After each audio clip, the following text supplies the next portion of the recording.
The next time you need auto parts and accessories, trust the parts professionals at the 30 Raleigh-Durham O'Reilly Auto Parts stores. Our professional parts people know what it takes to get the job done right. Professionals have counted on O'Reilly Auto Parts for decades. Now you can too. Professional parts people. O'Reilly Auto Parts. Better parts, better prices every day. O'Reilly Auto Parts. Blog Talk Radio. Hey, you are now tuned in to 100% Sports Talk. I go by the name Lynn Knight. Hey, it's the best. running through the competition, no competition. You don't believe it, time to stop. Sit back and listen. We bringing you the stats, all the breaking news and facts. Want the latest on the biggest trade war, this is where it's at. We don't talk it, boy, we live it. Got that all around coverage. From track and field, you name a field, we got it all covered. No diss to Derrick Rose, but we don't talk that bull. Just wait till he get healthy, better watch out for them bulls.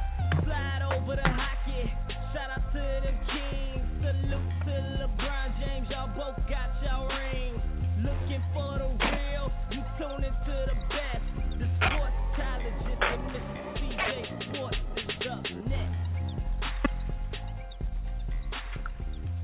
I want to welcome everybody to the 110 Nation Sports Show. I am your host, Mr. CJ Sports. You can follow me at CJ Sports 1. You can follow the 110 Nation at 110 Nation. Joining me in the studio tonight, we have the beautiful, the lovely, the somewhat talented Shorty. How you doing tonight? I'm doing well. How are you doing tonight? I'm doing fine, Got a great show planned for you guys tonight. We got the 2014 Trans Am Series champion, Ernie Francis Jr. joining us at 9:30. Looking forward to having him on the show. Also, about 10 o'clock, we got Flyball Fridays host and writer over at the 110 Nation, Reese Nobles, joining us. We're going to talk a little NCAA football as we got the season right around the corner. As a matter of fact, tomorrow night, things start getting kicked off. And we saw a debate, I guess is the word I could use, earlier in the group. And we're going to talk a little bit about that and the whether or not Sprint Cup Series guys should be running in the Xfinity Series or the Truck Series. So we're going to jump into that and talk a little bit about that tonight, amongst many other things. Do not check us out. Make sure you go over to the company site, www.the110nation.com. If you've not liked or if you've not checked out our articles, go over to www.the110nationsports.com. Keep it there.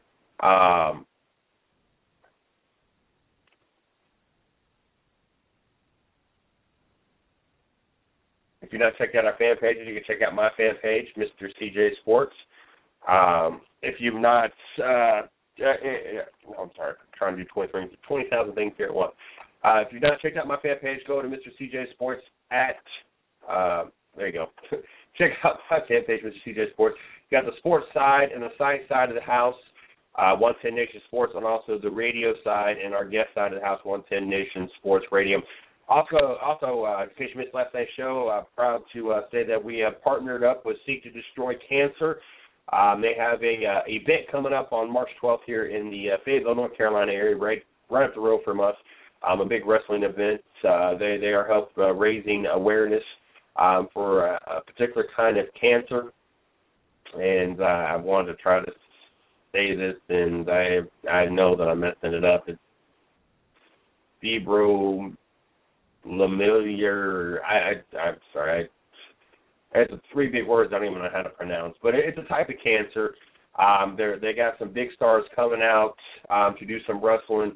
Ron Simmons of the WWE, also known as Farouk, TNA World Champion EC3, former NWO member Buff the Stuff Bagwell, and many other wrestlers that's going to be part of this event. But we have teamed up with them to help raise awareness and help them in their great cause. And make sure you guys go over there and check them out on Facebook.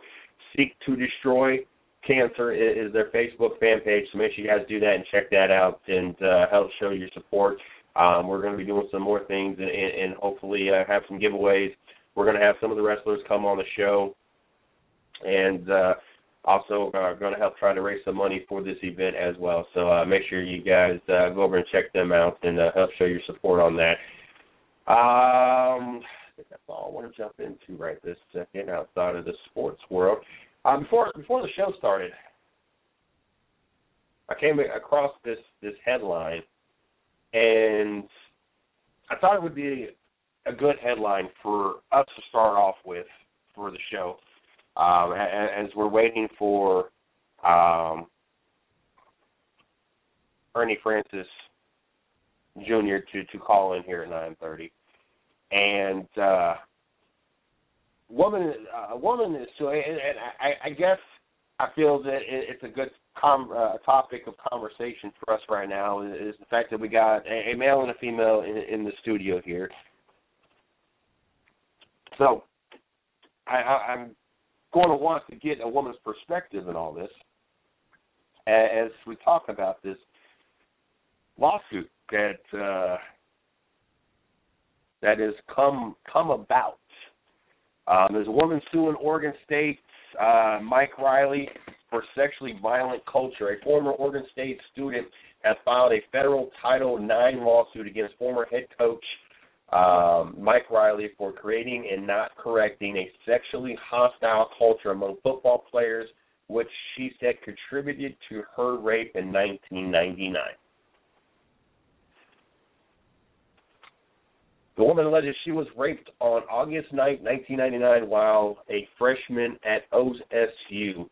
According to her statements, she took 2 drinks of a beer and then became woozy and fuzzy-headed. According to her complaint filed Monday in Eugene's U.S. District Court, she vomited, and the man escorter. Well, let me backtrack. According to legal documents obtained by the Oregonian.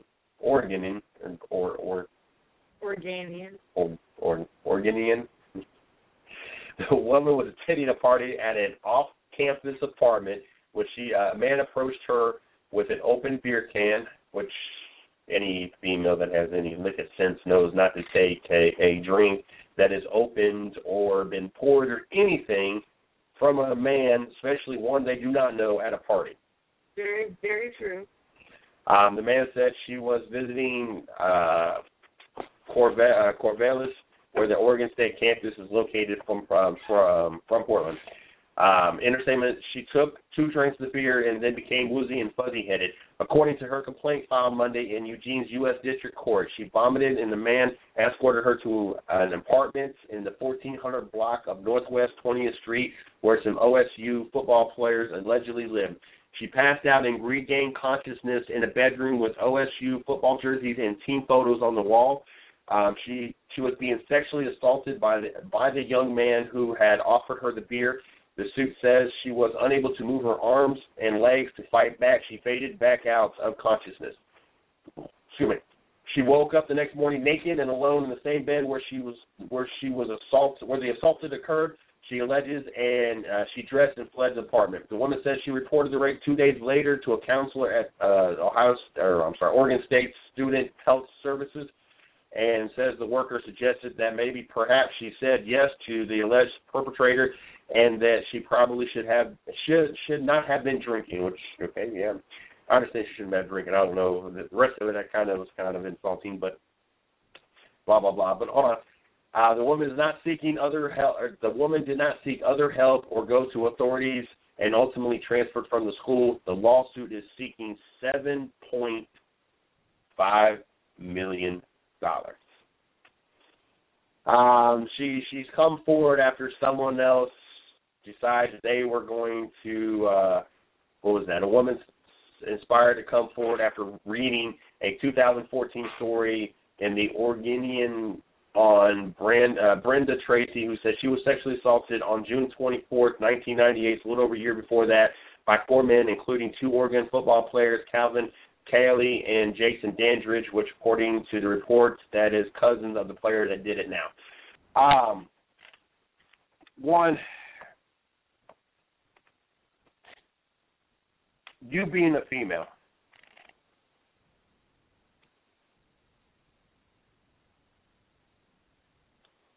and you've hung out on college campuses. You've hung out at UNC. I'm not trying to insult this woman's intelligence, but of all the parties you went to on campus at a big college, was you ever willing to take an open drink from anybody? No, absolutely not. But, I mean, people are very much more aware nowadays. So, I mean, no, I would have taken an open dance from anybody else. But 1999, that's pre. I'm glad you brought up awareness. I'm glad you brought up 1999. As a woman, and you looking at a fellow woman, because I can tell you what almost every male is thinking right now. But you being a woman, and you see that someone is filing a lawsuit 16 years after this happened, many years after we've seen how easy it is to sue anybody for anything. Exactly. Most guys are going to say, she sees someone else's funnel or supposedly had this happen to. This is an opportunity to get a payday, regardless if it happened or not. Most guys think it probably didn't happen, and she's looking at a payday.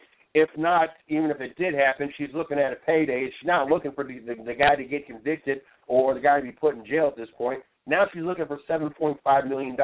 But you being a female and knowing the possibilities that this could happen to some female, in your mind, is she looking for a payday? Is she looking for... I feel like at this point it's a little hard to determine. If this was going on, there would be more women. More people will come forward and say, hey, this happened to me too. If not, I feel like she read somebody else's sad story and she jumped and followed with it. But the other story was 16 years ago as well. It was she read it. 2014. It was a story that came out in 2014. It happened in 98. It's 16 years after as well. So, I mean, most of them could be full of shit. Full of crap. Yeah, we don't want to lose our iTunes privileges there. But what I'm saying is, as a woman, do you look at it as, okay, she went to this particular college.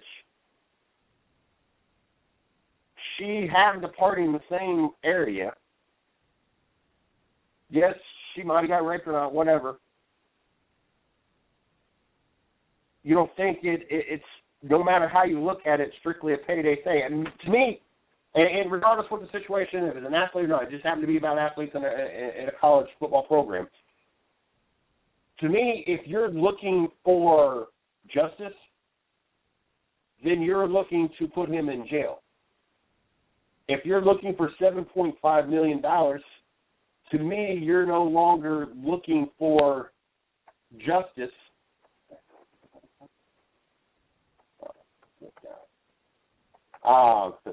You're no longer looking for no longer looking for justice. You're looking for a payday. How does one come up with the price? I know you think I've never had to go through being raped, but has there ever been a time that it was very uncomfortable?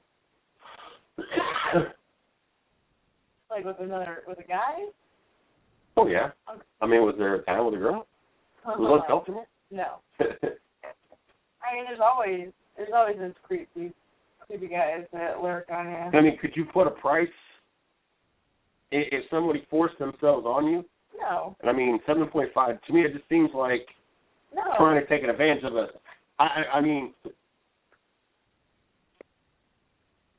I know, unfortunately, there's a lot of women out there that have to experience this. And unfortunately, there's a lot of guys that don't understand what no means no. And yes, this was 99, so there's a good chance that it might have happened, and this was what I think by the time the date rape drug started being introduced, and it was kind of all new and everything. Oh. Okay. I understand this. I just think it's oddly, I don't know, I just, there's one thing for going for justice. To me, there's a whole different level when you're just going out for a payday. Turns out the other lady, the Tracy lady, she actually came forward. She had a rape kit done and everything, but she decided she didn't want to assist the case. She came forward before, and she came forward, right after.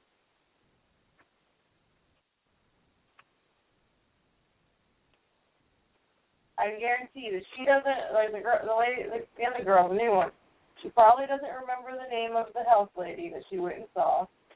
She probably doesn't know what the date was. Oh, she said she got raped October 9th, 1999. Oh, well, then they should have a record of who was working on October 11th, 1999 to see who she was. And, I mean, that's something I feel like somebody would remember.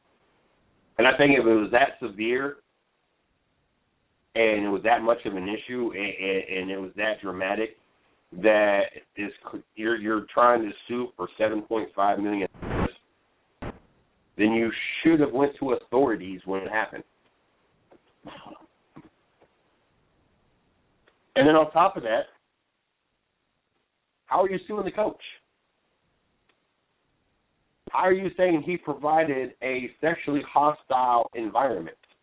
What does that even mean when it comes to a coach and his players? It's not like they went out, and it's not like he was handing out the date rape drug. It was not like he was hosting on-campus parties or hosting these parties at his own house. So how can you sit there and say that a coach created and had a sexually violent culture? Not like he was watching them watch aggressive porn at practice or teaching them how to tie up or hold down their female partner. You went and talked to the health services. You didn't go to no coach. You didn't go to you didn't go to the athletic departments, the AD. You didn't go to the authorities. You went to the health services according to your report, and kind of the extent of what you did. So I don't know how you could sit there and say that he provided a sexually violent culture. No. I don't feel like it's possible for her to even win this case. There's no evidence pointing to it. They're not going to just grant her money on speculation. Back on the speculation, or I don't know. It's hard for me to say because if someone could win a lawsuit because they burnt themselves on coffee, which they know was going to be hot, and get away with it, anything's possible at this point. America, where you can sue anybody for anything. Over absolutely nothing. And win based on speculation.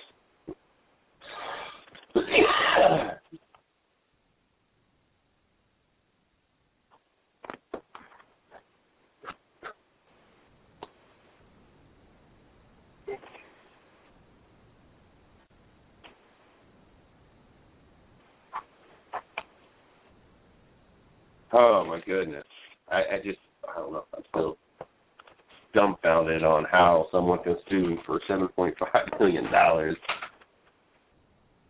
I think one out loud, I read the lot.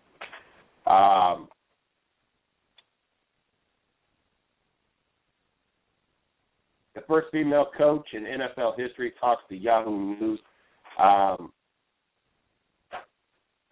Just days after her final preseason game, Yahoo Global News anchor Katie Couric sat down with Jen Welter, the first female coach in the National Football League history who worked as as a summer preseason intern with the Arizona Cardinals. On her experience this summer, she said everybody was afraid that there would be an uh-oh moment, and there really wasn't any.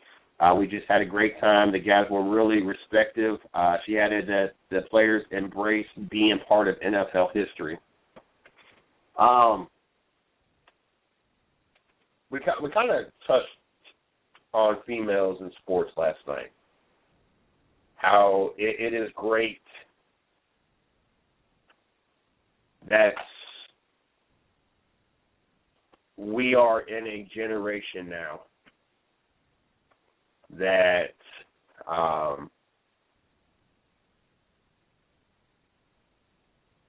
we are seeing so many females participate in so many different sports. We got, you know, our Danica Patricks. We got our Jennifer Jo Cobbs. But Jennifer, what was you thinking? Why P3 penalty? Cell phone? What? You knew better than that. Come on, Jennifer. Johanna Longs and Sarah Cornett-Chings, and you know the list goes on of females. You know, we got female assistant coaches in the NBA. We're now, as Americans, starting to watch more and more soccer, not because of what the guys are doing on the field, but what the women are doing. There's just a lot of things that have changed over the years and has given us more and more opportunities to see females showcase what talent they have that we normally wouldn't have gotten to see. We had Amy Ruman on last week, the current Trans Am Series champion, or Series point leader. Another one that has continuously helped pave the way and kind of be, you know, the banner holder of this women's movement. And you know, I'm not saying it's necessarily a women's movement, but it you know, they're helping making it easier for the upcoming generations. And to me, now that we're starting to have this, one, this is starting to be repetitive, such as the first openly gay this, and we've had many gay players in the past. Yes, they might have been open about it, but we've already had our first openly gay athlete. And like I've heard in many different things, and I feel the same way, I've been saying it since day one, if these players want to be treated the same and look no differently, then why are we calling them gay players anyway? They're just players. We don't sit there and distinguish Adrian Peterson, he's a black football player. No, we just say Adrian Peterson is a running back for the Minnesota Vikings. We don't classify this player for being a divorced football player or, deadbeat dad football. So why do must we separate every single time that we have a new this and a new that when we've already accomplished this? We've already had an actual female coach in a professional league. Granted, it wasn't the NFL, but it was still an actual coach. I don't want to take anything away from Jen Welter, but she was an intern. I mean, plain and simple, that's all she was a preseason intern, not an actual coach, not someone that's actually permanently part of the NFL. To me, that would at least solidify making a big deal about this. Instead, this has been blown up into something about someone that's not even in a paid position, that is not even going to be coaching or participating in coaching any games that are meaningful. And so all of this talk, and I'm not going to say it's a distraction. It's not really been a distraction. I don't think anybody's really cared at this point. But all this talk and all this spotlight on a player or on a person that is not even actually technically a coach and is not even actually technically coaching anything, just happened to be on the sideline playing intern for some meaningless games. She was there week one. Yes, I can see, okay, we're breaking NFL history. We actually have our first actual female coach. But that's not even the case. It's an intern. Straight up, that's what the label says. First female, it's an intern. summer preseason intern with the Arizona Cardinals. That means it's a non-paid position. That means you're not technically anything. You're an intern. You're not even coaching a game. So I have an issue with the spotlight and it being such a big deal, because you have females out there that are actually deserving the spotlight, that are actually in positions that are actually doing something when it actually means something. Not just playing intern in practice games, but actually either coaching or and playing and participating, being an athlete in actual games that actually matter. Two big differences. I mean, that's complete night and day. That's like calling me an athlete because I talk about sports and putting me in the same conversation as, let's say, Clay Matthews because I talk about the Green Bay Packers and in the NFL. I mean, to me, that's the kind of the same, Wouldn't it have been a little better if you would compare yourself to Johnny Manziel? Because he's not really an athlete either.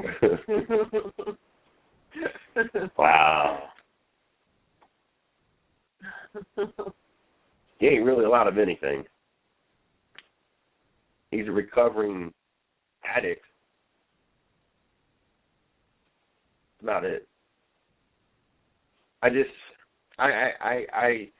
applaud and I continuously applaud all the females out there, all the female athletes, all the coaches that are legitimately coaching for everything they have done to help pave the path for all these up-and-coming females and the generations to come, to make it that much easier, kind of bring down all the doubts, bring down all the walls and barriers, and make it so they have just as much of an opportunity as the males do. And I greatly appreciate everything that these women do.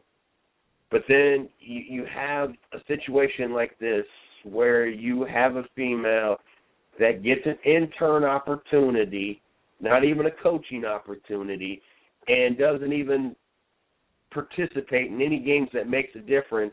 And it's kind of, I don't know, to me almost a mockery of what the actual athletes or the actual female coaches out there have accomplished at this point. There should not be this spectacle. There should not be this big to-do when she's really not done anything other than took basically a free opportunity to stand on the sideline. That's, I've done 20, 25 races, probably about 30 races over the last 3 seasons for NASCAR, and I stood in the pits. I consider myself part of the pit crews because I'm up and down talking to pit crews and hanging out with pit crews. I'm a non-paid position. One of the days I worked for when I had the opportunity to go to Coke 600 last year, and go to the media center for the driver intro or the driver's meeting, and got the opportunity to have the interview with David Reagan and R.J. Mitty. I was technically employed by NASCAR, as I wrote my article for NASCAR that was published on their site and everything else. That day, they considered me to be an employee of NASCAR. So, I mean, just that now all of a sudden make me a NASCAR driver or an athlete because I was actually employed. I wasn't just an intern. I was actually employed. I actually worked for NASCAR for that day. Should I put on my resume former NASCAR employee? I mean, that's, to me, that's kind of the insult that would be to the actual employees at NASCAR. To me, I feel that that's kind of the insult you're giving to the true female athletes and the true female coaches out there versus, just saying, that's just like the whole first female referee. And I'm like I said, I'm great she accomplished this, and it just opened up barriers. But let's not take it away from the game. Let's not get distracted on what's really going on in the field. And we did this same kind of thing when we had the replacement refs. And sadly enough, as much garbage as ever talked about the replacement refs, the real refs really ain't been no better. And now, unfortunately, because she's a female and everybody's made such a big deal about it, the spotlight's going to be on her for a few games. They're going to see how she calls the games, and I guarantee you the first time she makes a bad call, it is going to be blown up, and there's going to be memes, and there's going to be copied and paste that, and it's going to be horrible, even though we've had referees in the league for 15, 20 years that have made some of the most horrible calls and officiating we've ever seen. As much as I'm enjoying seeing this movement happen and us getting to see more and more talented athletes out there, because I know that growing up I was deprived of seeing a lot of talented athletes because it just wasn't acceptable to have women out there, to now where I'm in my later 30s. Let's be honest.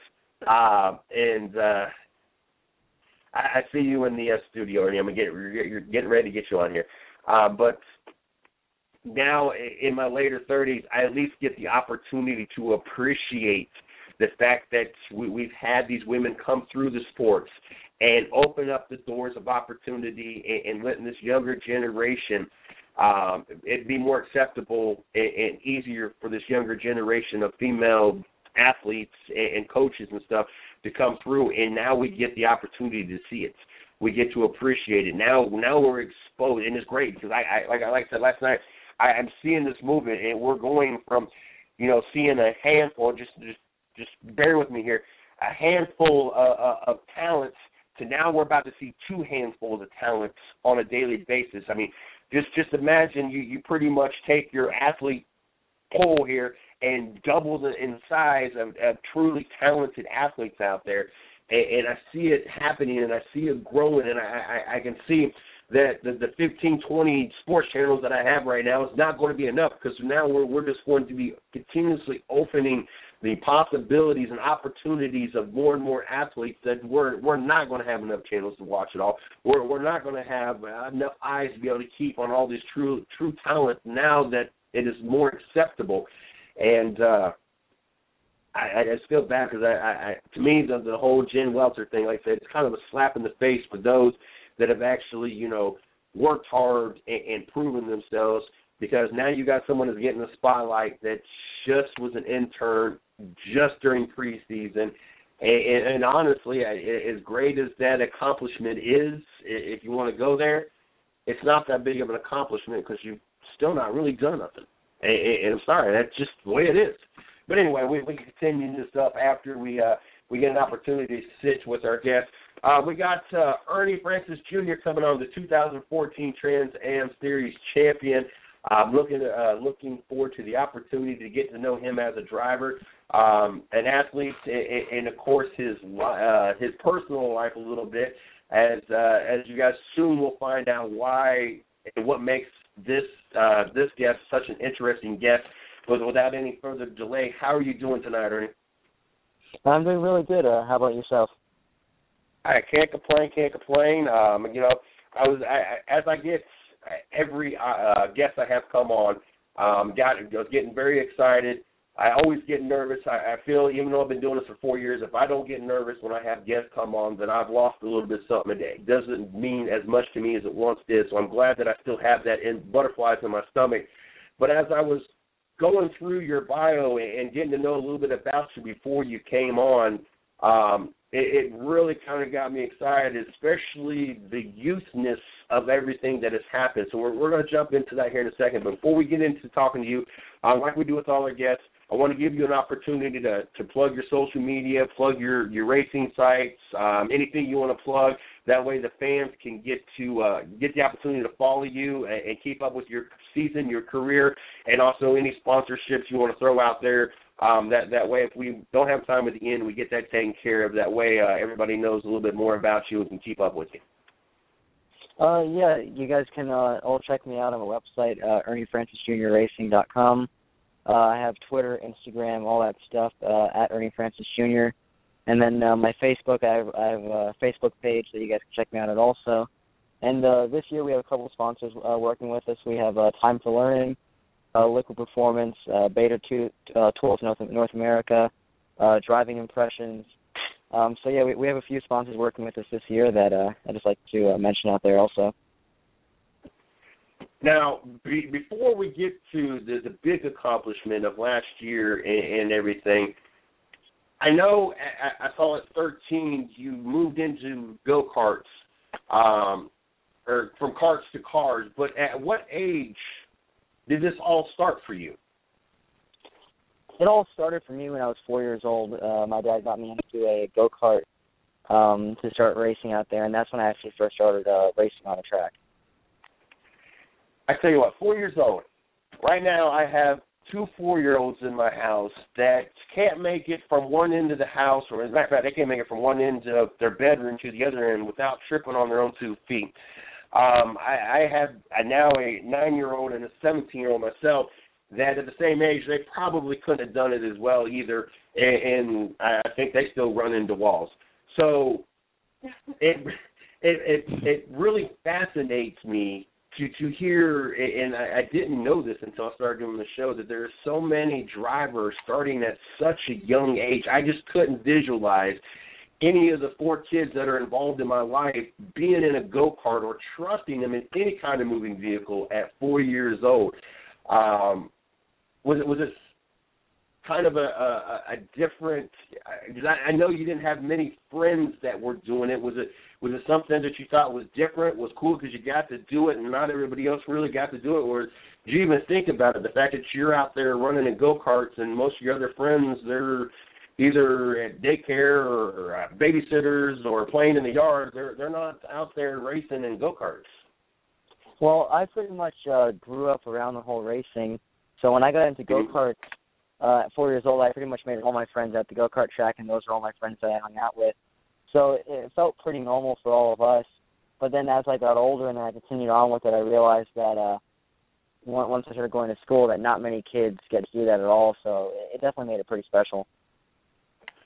Now speaking of school, starting at 4 years old, and you're, and without getting into too much of what's happened by the time at this point now, you're either just now getting to be 18 or not quite 18 yet.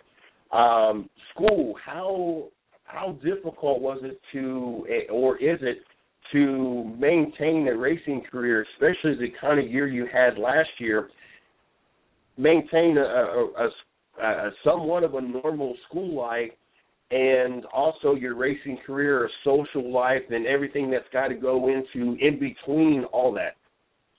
When I first started pro racing, I was still in public school for that first year, and it was just a little bit too difficult with all the traveling that we were doing. So I recently switched over to doing Time for Learning, which is an online school program, and they're actually one of my sponsors now.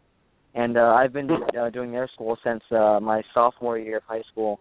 And then for, like, hanging out with my friends, I'm just hanging out with all my friends that I've known since high school, and we always just meet up and we'll hang out whenever I'm free and back in town, which is actually pretty not that often anymore with all the traveling we're doing, but they still wait around for me. I can imagine. How much traveling do you do in a normal week and during the race season? How much travel time do you spend? We're usually out on the road at least once a week. Once a week a month, possibly even more. We just got back from a 3-week trip from going to Mid-Ohio and then to Miller Motorsports Park and then back to Road America. So it all depends. We'll go from having just 1 week on the road to having 3 weeks completely and having a whole month taken up on the road. Now, being at such a young age, and obviously having the success you've had so far makes it a little bit easier, but at a young age, how difficult has it been to find sponsorships with the way the economy has been? And I could just imagine someone at your age or even a little bit younger, go back a year or two when you first started getting into the Trans Am series and whatever. I just couldn't imagine someone at your age coming to me or your PR coming to me saying, I got this, this young teenage kid, blah, blah, blah. How difficult was it? I mean, I just can visualize it being hard for someone to take someone at your age very serious? It's hard to get sponsors at the young age that we're at right now. And now that I'm getting older, it's actually starting to get more opportunities. Now that I'm more known in the racing, and as I'm turning 18 soon, they're starting to understand that I'm here to stay. So now we're getting more recognition out there. And we're getting more sponsors as we keep on going. But in the beginning, it's definitely pretty hard to try and just tell a company or a person to try and sponsor a 15-year-old or a 16-year-old. It's definitely a little bit difficult. I can imagine. I just, I've been running many different locations, and of course we got this. I just couldn't imagine some 14, 15, 16-year-old coming to me talking about, this is what I do, and will you sponsor us? And we try to do what we can do, but I just, I can imagine how many no's it had to take for you finally found some yeses in somebody that had the confidence in someone at your age to do what you're doing. Yeah, it definitely it took a lot of work, and there was a lot of no's in the beginning, and even trying to just get on track at the age that I was at was difficult, with people actually trying to allow me to actually race against them or actually race in groups when I was that age was just as difficult trying to find people that would trust me to be out there with them. How difficult is it? How difficult was it to earn the respect of the older drivers? Me being 37 years old, and if I was out on the track and I saw this 15, 16-year-old, what I would probably say punk, sitting there beating doors with me, and especially in your first couple of seasons, I'm sure that I probably wouldn't have had taken you pretty serious at first anyway. How hard has it been to earn the respect of the other drivers out there? It's definitely very difficult to try and do that. It took a few races, it took talking to them, and then it took getting good finishes out there and running clean races, showing that I can run out there clean door to door with any driver out there, and I'm not going to take them out or do any stupid maneuvers out there. But pretty much now they all know me out there, and they all respect me as one of the drivers out there. So I've gotten in with all the other drivers now. At what age did you realize this was definitely for you? This was definitely something that you knew that you could make a career out of and you could be successful at it? Well, I wanted to make this my career since I was a little kid before I even started go-kart racing, but I didn't really realize that it was possible until my first year of pro racing when we went out there and won 7 races in my first pro season. That's when I realized that this is actually an obtainable goal that we can do if we do it right. Now, 2014, you became the youngest champion in the Trans Am Series. How big of an accomplishment is that to you to do that? Well, looking at some of the great drivers that have won championships in Trans Am's history, to now be in the record books as the Trans Am champion is just incredible to be up there among names like, all the greats that raced out there, Tommy Kendall, Mark Donahue, all those guys that raced in that series, and now to be among those names, it's just really, really incredible. I just couldn't imagine that. It took me until we started this 4 years ago. So I was 33ish at that point. Yeah, just turned 33 before I knew what I wanted to do. Now, if this would take care of the bills and I didn't have to actually have a real job, that would be great. But I finally found out what I wanted to do at the age of 33. I couldn't imagine at your age or even younger, going back to when you knew this is what you wanted to do and this is what you could do. I couldn't imagine it. I got out of high school, I joined the military, then I did this and I did that, and I've dipped and dapped in a couple things I liked a lot, but nothing that really stuck is this is what I want to do with the rest of my life. And, I really applaud young drivers and young athletes or anybody young that really knows what they want to do, because not everybody has that opportunity or realizes what they were meant to do or want to do at such a young age. and so it's really cool to see that.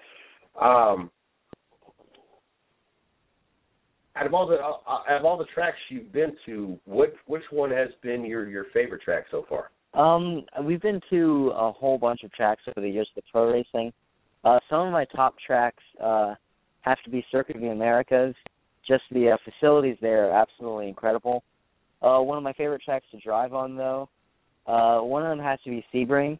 It's a closer track to us. We go to it more often, but you just can't get over the history that track has, and the bumps going through some of those turns is absolutely incredible to drive on.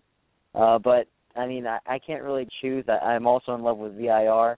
I drove there for the first time last year in my Camaro, and getting airborne in the S's at 150 miles an hour is a feeling that pretty much can't beat by many other feelings. So that was pretty awesome. At what age can you get into the Trans Am series and compete? I know like NASCAR, you got to have certain ages and certain requirements. What was the requirements for you to actually get in? Because I mean, it's a young age that you're doing this, and I was kind of surprised at how young you was.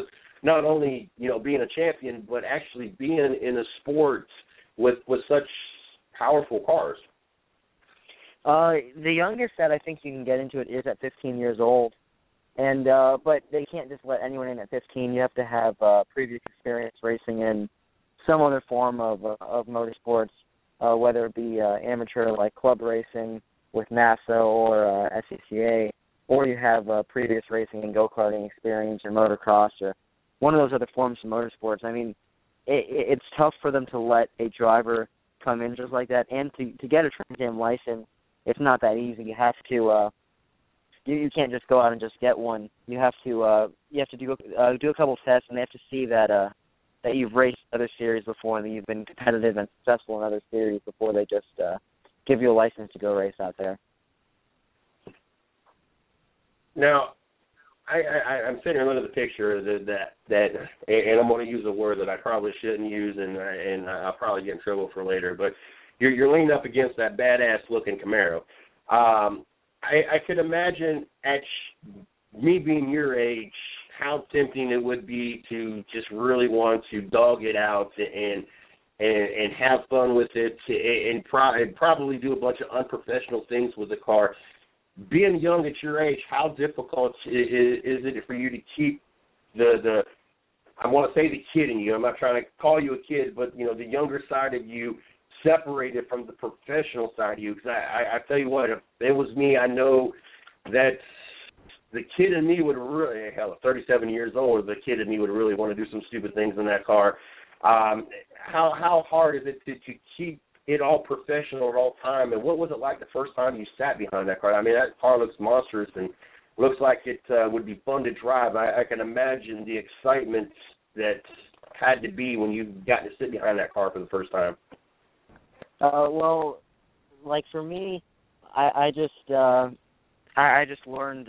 I've been around the whole racing environment since I was young, so I kind of learned about how the drivers act out there, and then that's the way that we all kind of are out there when we're at the track. We just have to be respectful, and we have to know that what we're doing is a dangerous sport, and we can't mess around with the things that we're doing because these cars are.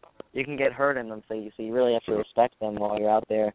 But I get like the teenager out when I'm with my friends. I hang out with them, and that's when I pretty much get it all out of it before I go to the races. But the first time I actually drove my Camaro was pretty interesting. It was an absolute blast. I went from driving a 120 horsepower Miata to driving a 400 plus horsepower Camaro. Within the span of a weekend, and going from that kind of change took a few sessions, but I came to with it pretty easy. It helped a lot driving a momentum car like the Miata to really know how to carry the speed in the high horsepower car, and it kind of flowed through really actually pretty quick. I can imagine. That's like a serious upgrade there.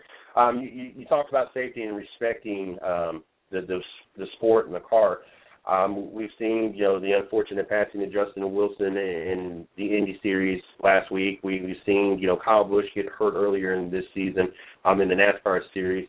how comfortable and how safe do you feel in these vehicles, and how on top of things is the Trans Am Series on providing safety? The Trans Am Series as a whole is very good with their safety. They always have the best safety crews that they can get out there, and they're on top of it with checking the cars and making sure all the drivers have all their gear at all times. When I'm on the track, I feel really safe with my car, whether I'm racing my Trans Am Camaro or racing my World Challenge Mazda. I feel very safe in the car. I trust the car that my crew built for me, and I trust the safety gear that I'm using.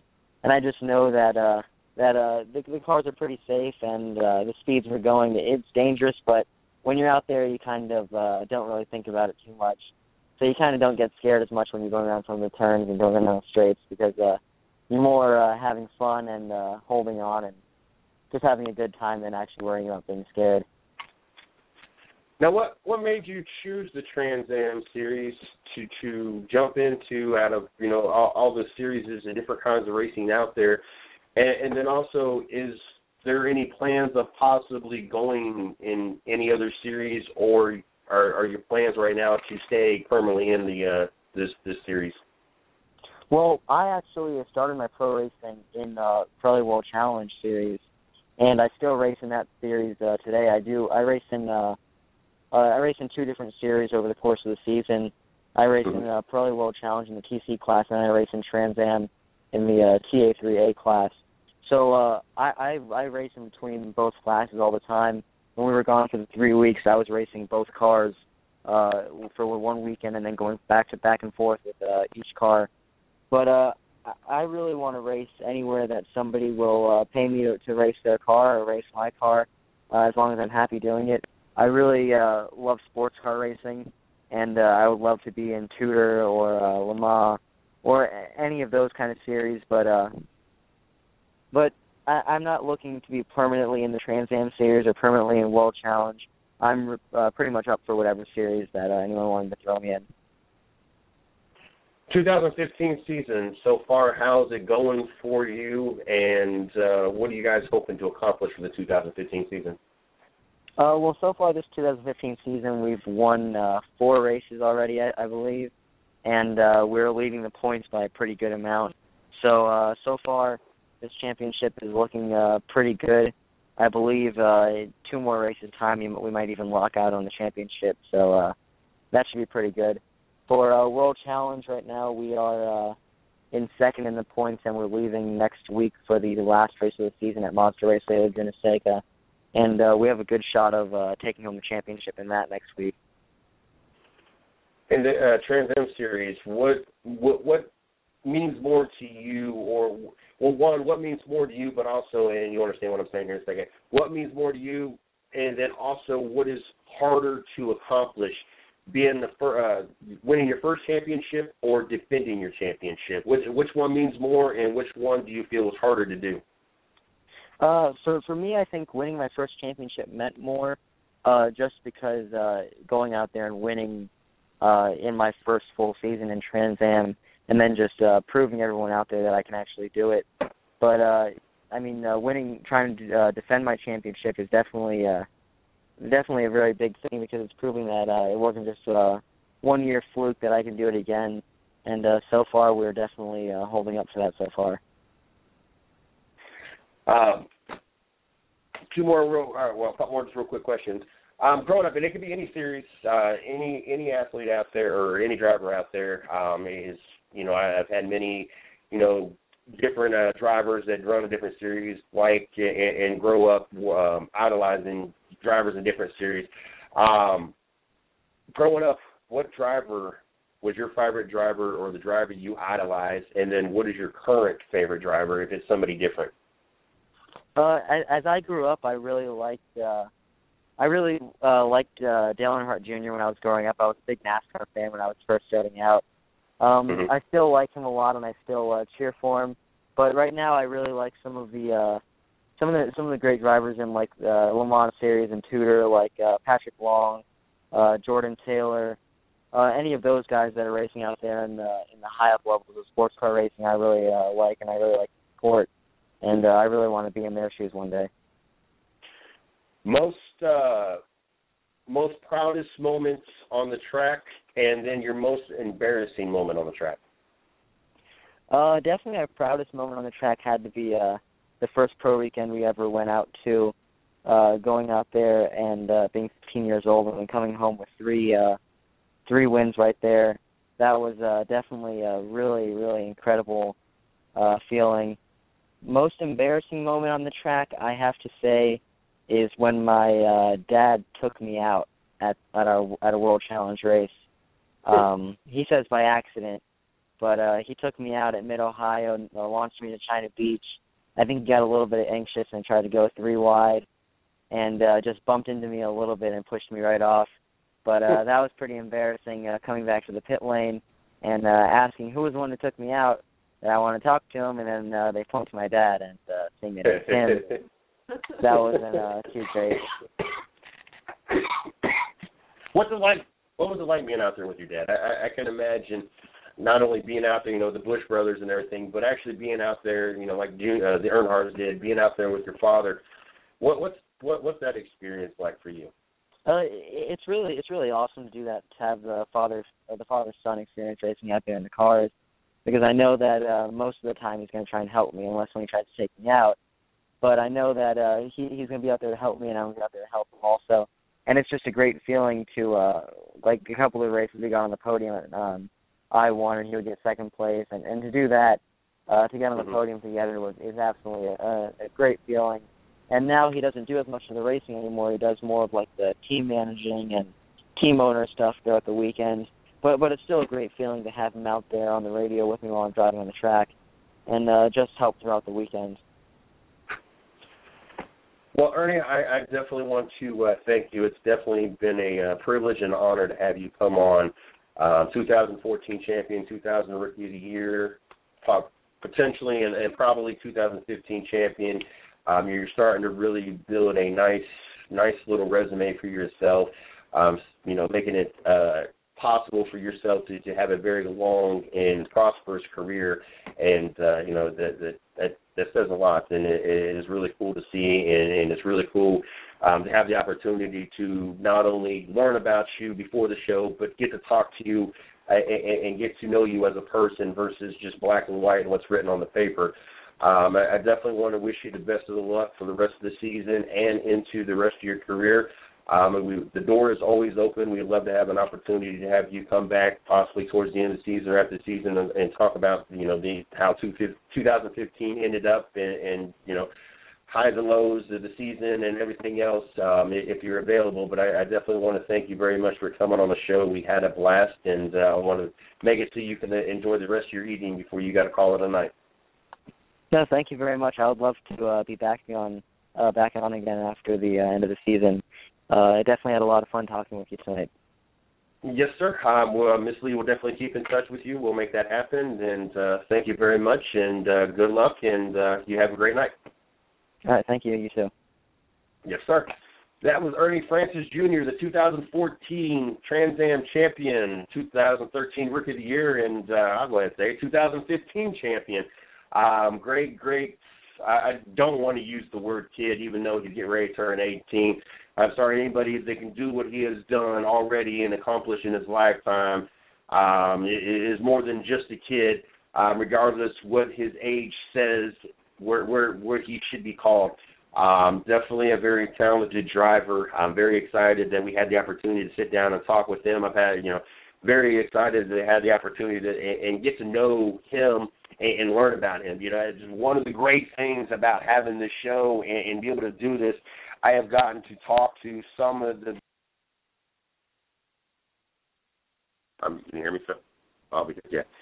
Some of the most talented athletes and drivers. They hung me up, so I'm talking through Shorty's phone right now.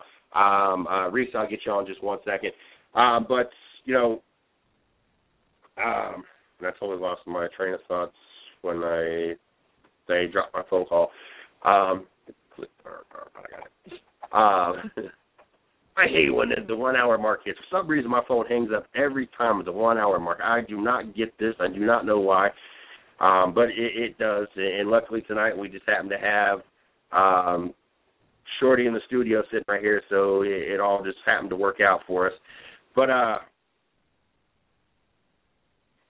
just going to skip my thought because I'm not going to get that thought back. Anyway, we got Reese Nobles, our host of the Flyball Fridays on Friday night, 10:30. Our Major League Baseball show is also a writer over at www.110nationsports.com joining us tonight. Very excited about having the opportunity of having him on the show. I'm back in. All right. You got to, yeah, there you go. There we go. Now we got everything situated. I apologize about that. Like I said, I don't know why every show about halfway my phone cuts off. Anyway, we got Reese joining us in the studio. We got a few topics that we're going to jump into and talk about tonight while we got him. So looking forward to having the opportunity to do that. Reese, how are you doing tonight? I'm hanging in there. You're hanging in there. Before we jump into these topics, I was talking about a little something before we had Ernie on the show, and that is the intern coach, Jen Welter. She was an intern for the Arizona Cardinals preseason. Didn't actually have a position. She was an intern. She didn't actually coach anything in any game that mattered. In your opinion, should there be such a spotlight on a person that was labeled as an intern and did not coach a single game that meant anything?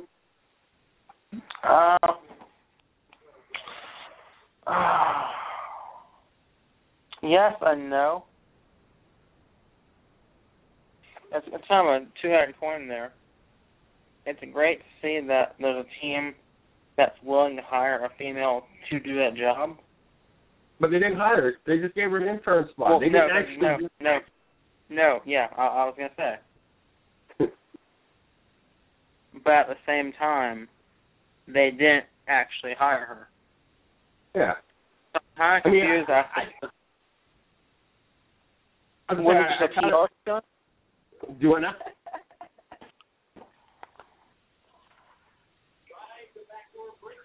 I said I was kind of confused as to whether it was, legitimate or whether they were just hiring her to, look good. If they have kept her on, I might have a stronger opinion. But where I have an issue with it is I don't want it to take away from what women have actually accomplished in the sporting world. We went from a sporting world that hardly had any female athletes, pretty much zero drivers, no coaches, to now we got an assistant coach for the San Antonio Spurs as a female. We got multiple drivers in multiple series, to include Danica in her third season and just renewed for multi years. We got a professional arena football league for women. We got a professional basketball league for women. I'm sorry, but when it comes to soccer, I think most guys really only care about the women's soccer team versus any other soccer team that's out there. So, I mean, there's a lot of things that the women out there have accomplished and are continuing to accomplish, and it's starting to really brew a storm of all these athletes that we're going to see that we never had the opportunity before. And I feel that this one person that didn't actually hold a coaching position, just an intern, in a bunch of games that didn't matter, is kind of taken away from what's actually been accomplished. Well, let me ask you this real quick, all right? Mm-hmm. So we have women in men's sports. We have Jen Welter coaching the NFL. As a male, why don't I have the same freedom to play softball in college? Because you had baseball. You're right. You're right. Women don't play baseball. I'm considerably better at softball, though. I feel like women got softball and men got baseball. I wonder if women are allowed to play. I don't know the exact rules if women can play. I'm assuming women can play in Major League Baseball, so I don't know if they got to be separated in college. They can. There's a female in France who is on the under-18 team who says as soon as she turns 18, she's applying for the Major League Baseball draft. I'm just saying. I wonder how at college how that works, because they kind of keep all the sports separated, because you got your different programs and everything else, and of course I'm sure a lot to do with travel and everything else, and especially with all the issues going on with the colleges right now, I'm assuming it is best to keep that all separated. But I wonder if there's any females out there that actually want to play with the men, play football with the guys or baseball with the guys. And if that's even an option, not to take away from the softball players. I mean, outside of the ball being a little bit bigger, those softball girls, watching them throw down, especially those pitchers, I've been blown away. And I'll get sucked into watching the Women's World Series because how they pitch and I don't know. I just never knew you could throw an underhand ball that day. Don't lie. The bigger balls turn you on. There you go. That's right. I like bigger balls. I mean, hey, I play rec league softball over here. I can throw a softball about 75 miles an hour. It's crazy. I never would have. I played softball before. I like playing softball. I played softball, baseball, but I never would have imagined people would be able to throw a softball, a ball that size, underhand that fast. It really blows my mind, especially watching those ladies and actually watching them have curveballs and sinkers and everything else. Like it's really phenomenal to me to watch. So I ain't trying to knock softball, I ain't trying to knock girls play, knock on girls playing, because I'll get sucked into watching the Women's World Series because that's some of the to me, women's sports and men's sports are different, and to the aspect that, yes, we might not see the athleticism that we get to see in the guy. In other words, we're not going to see, monster dunks and 360 this and all the stuff that we see in the NBA or, all the home runs we see in Major League Baseball. But on the flip side, we don't see all the heart that we see when we watch women's sports. I'm sorry, but I know a lot of guys don't take women's arena football serious, but when they're in there nothing but half-ass shoulder pads and they're hitting as hard as they can with no padding, to me that's a lot of heart to do that. And watching them play in the WNBA, yes, they might not be hitting the threes like Stephen Curry, they might not be dunking like LeBron James, but you're also not going to see all the players out there flopping around. They're going to play with their heart. They're going to give it their all because that's just what they do. And so where you might not get the same athleticism in women's sports, you get the heart that makes up for it. And that's what sucks me into watching women's sports more and more is watching the heart. Once upon a time, guys used to have heart. Almost all the guys had heart and wanted to play the sport. Now it's gotten more about sponsorship, endorsements, and paychecks, and we're not going to get hurt, so instead of actually getting elbowed, we're going to either smack ourselves and look like we got elbowed, or we're just going to fall on the ground and act like we got elbowed in hopes that you draw fouls, even though we're not really getting fouled, and so on and so on. Which is why college football is the best. Example my issue with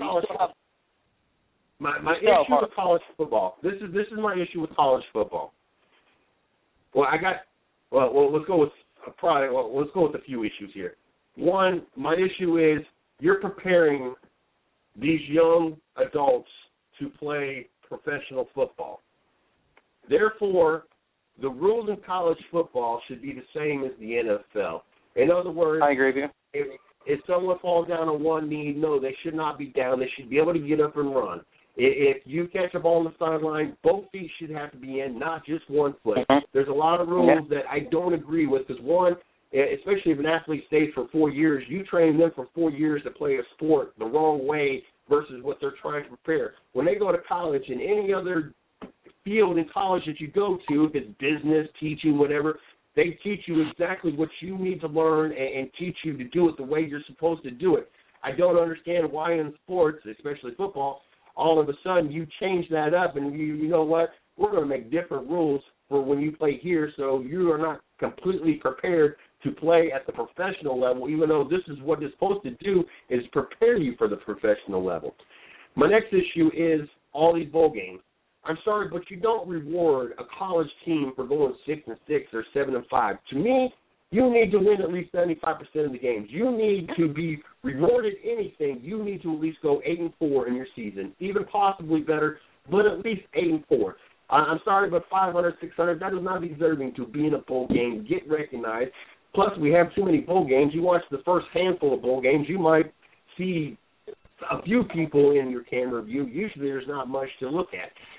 Also, when you're breaking down your champions and figuring out who your top team is, going into that season, if you want to be considered to be running for any kind of national championship, I feel that at least 75%, so 8 out of your 12 games, need to at least be against either top 50 or top 100 teams. No more of this, okay, you play, especially Alabama's notorious for this, you play 2 good teams, and then the other 10 of your games, or the rest of your games are going to be against nobody. You need to, if you want to be recognized and you want to have an opportunity to play for a bowl game, I give you 4 give-me games. I give you 4 games that you get to tune yourself up, kind of have a bye week, help those colleges, build, get national spotlight, be on TV, help get them their money. I understand why they do that. I give you 4 of those games. The other 8 games, I want you playing somebody. I want 4 of those games, 4 of your interconference, conference games be against your top opponents. So Ohio State, I want you to play Wisconsin, Michigan State, Nebraska, and, Michigan. The other 4, you can get 2 from the SEC, 2 from the Pac-10 or whatever, top tier colleges, and then the other 4 games, okay, 2 of them could be Big Ten teams as well, just, your Minnesotas and your Northwesterns or whatever, and the other 2 could be the give-me colleges, the Toledos or the Ohio universities that you play. I'd be happy with that. But I get sick and tired, especially like Alabama, that would play 2 teams all year long. Usually one of them is LSU, which didn't make a difference if they win or lose because they're going to be both overranked and sitting 1, 2, 3, 4, 5, 6, whatever, back-to-back, so whoever loses doesn't lose nothing. And then they really don't play anybody else but maybe one other top-ranked team all year long. And of course, they're going to carry that momentum. Nobody's going to be outvoting them because now they're going to beat the rest of their teams by 50, 60 points the rest of the season and declare them a champion. Yes, the playoffs last year kind of disrupted that whole thing as we saw Alabama and Florida State both prove a point that they couldn't play legitimate teams. But those right now are my bigger issues when it comes to college football. I completely agree with you. I'm looking at the schedule for this weekend, and I see one game that is exactly what you're talking about. I can't figure out how, for the life of me, Georgia Tech is ranked 16th in the nation, but they host Alcorn State on Saturday night. Yeah, Saturday night. Thursday night, 7:30. Was that? Oh, I'm sorry. I was looking at Saturday. Yeah, it's Thursday. Sorry, but tomorrow. You can't tell me. I don't understand how they're ranked 16th. You're in the you're in the ACC. You hardly playing.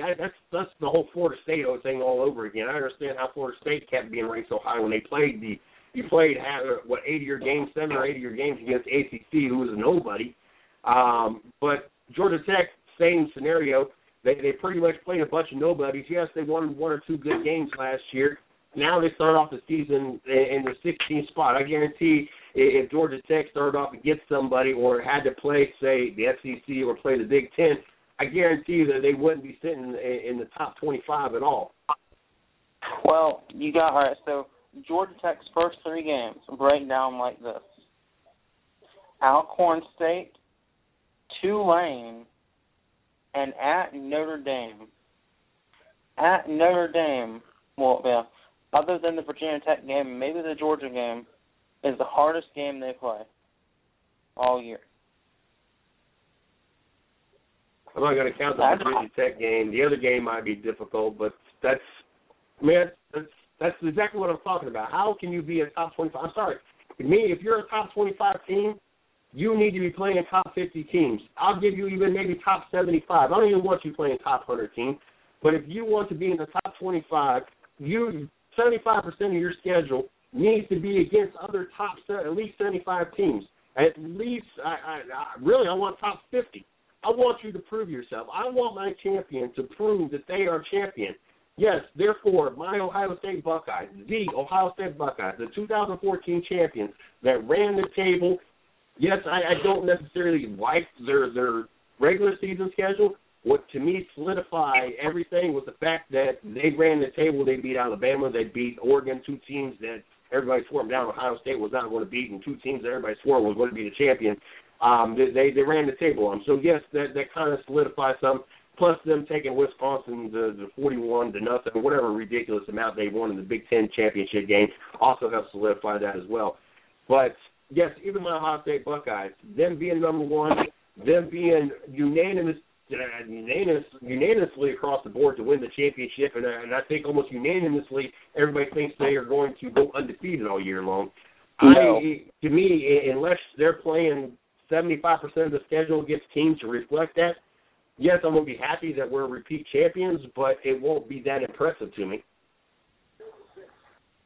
You know, I'm going to save my Ohio State opinion for later on in the show when you ask me for some predictions. But I got another example for you. Clemson plays Wofford on Saturday. They play who? That's what you have to see. Wofford. The number 12 ranked Clemson Tigers with a What state is Wofford even in? It's in South Carolina. It's in South Carolina. I believe it's a Division II school? No, it's a FCS. I was going to say, is it even a Division I? Sound like a community college or something. It's a smaller college. Now I will applaud. There is only one matchup, and this is going to sting a little bit for me to say this, but go figure it. Alabama's the home team, but I will applaud the fact that Alabama is at least starting off the season against a ranked team. Do I think Wisconsin's really got anything for them as much as I like the Big Ten? Probably not. We put Ohio State put Wisconsin in their place to finish off the season last year, and really exposed how Wisconsin was really not that great of a team. When you bring in the third string quarterback in his first start and you run the table and don't even let Wisconsin score a point, that showed me a lot last year. So unless this Wisconsin team has turned a lot of things around in the offseason, I don't think they're necessarily going to have a lot for Alabama. But I would like to at least acknowledge the fact that at least they at least start off the season, both of them playing ranked teams inside the top 25, and I do appreciate that at least these two teams start off the season the way that the top 25 should start off the season. Yeah, I mean, you even want to go to Auburn. Auburn plays Louisville. All right, that's a good game. Louisville is a decent team. Then you got Missouri playing Southeast Missouri State. Now, I can only tell you it's Missouri because of the name. What kind of competition is that? It's those colleges that want to have easy schedules to make themselves look better than really they are. I mean, they're not even an FCS school. They're a Division II school. We got Thursday nights. We got Alcorn State going to Georgia Tech. I think both of us are safe to say that Georgia Tech is going to win that. Number 2, TCU, which I still don't know how TCU gets ranked so high when they don't play nobody. To me, they're like a Boise State, where, yes, they win a lot of games, but they play nobody all year long. So I don't ever understand how these teams even get ranked as high as they do. Got Tennessee going into Minnesota. Any bumps in the road for TCU, in your opinion? TCU is good. I mean, Trevon Boykin can win the Heisman. I don't think they're the second best team in the nation. They're top 5, but they're not number 2. But UTSA at Arizona, 22th ranked Arizona. I don't see any problems with Arizona winning. You stop me if you see any. If you got an upset alert, you stop me. Michigan, we're fifth on Friday night. We got fifth-ranked Michigan State going to West Michigan. We got fourth-ranked Baylor going to SMU. We got Washington going to 23rd-ranked Boise State. That can be an upset. I can see that. Boise State at the rear end of the top 25. Washington, as of the last handful of years, they've had some impressive seasons and have floated and flirted around with the 15 through 25 spots, maybe a little bit above sometimes, but I can see that being an upset. I can see the next game being an upset too. On Saturday, 21st ranked Stanford going to Northwestern. The last couple of years, Northwestern has kind of surprised us out of the Big Ten. They've flirted around. As a matter of fact, I believe they got in the top 10 or top 15 in the last couple of years, if I'm not mistaken, with what they've done in their program. So I could see that possibly being an upset. Monroe going to Georgia. I don't think we got an upset at all going there. We got Tennessee Martin at Ole Miss. That shouldn't be a problem there. We've already talked about the Wofford and Clemson. Virginia, UCLA. I don't think UCLA is going to have any problems. You think the Volunteers can, the Mountaineers, can do anything with UCLA? Cavaliers. Yeah, Cavaliers. It's like Cavaliers. All around the place. I don't, but you remember when Appalachian State beat Michigan? Yes, of course. I hate Michigan, so of course I remember that. Okay, that was one of the best moments of my life also. Nothing made me happier than that. If Wofford beats Clemson, is that bigger? No. I don't think anything is bigger than the number one team getting beat by a no-ranked team in a small college at that. I could see, a college such as who we discussed, Washington not being ranked, but we know, or Northwestern, know their potential and them going in and beating Michigan or any number one team. But this was Appalachian State. I had the opportunity to finally pass Appalachian State last year when I went to Martinsville and Bristol, I think Martinsville. Finally got to go past this, this college on the side of the mountain and everything else. Really not much to it. You kind of breezed past through it on a little side road. It was really cool. It was really nice scenery, but you kind of blow through it. But to have a small, really no-name college, unless you in this area, you've never really heard of it, go and beat the number one team. I don't think there's any matchup starting off this season unless Virginia Tech. No, I'm not going to say that because Virginia Tech beat Ohio State last year. I don't think we have any matchup this year that is anywhere close to what we saw Appalachian State do to Michigan when Michigan was number one. Not even Texas State at Florida State? Texas State, State and Florida State. When exactly did that happen? 8 p.m. Saturday night. Oh, you're talking about coming up? No, to me, Florida State's overrated. Okay.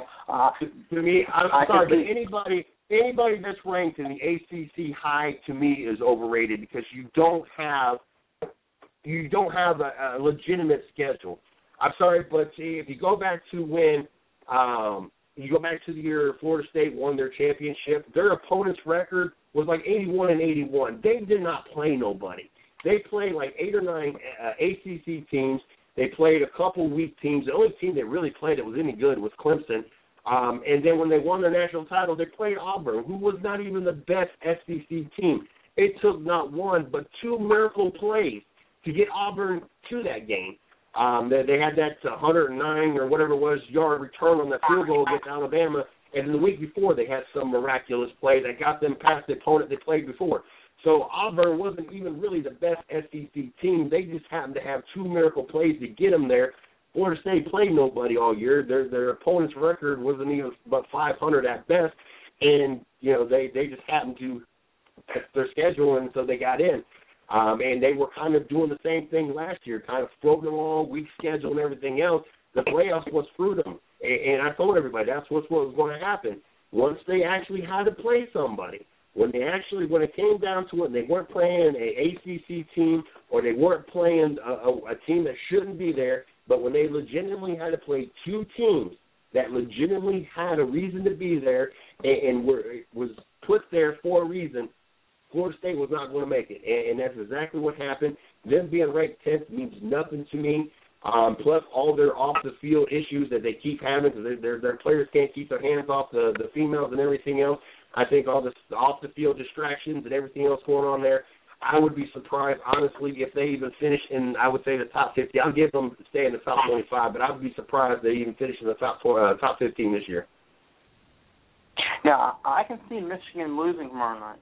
I can see that perfectly clear. I don't think Michigan's winning tomorrow night. I think they'll win this year, but I don't think they'll win tomorrow night.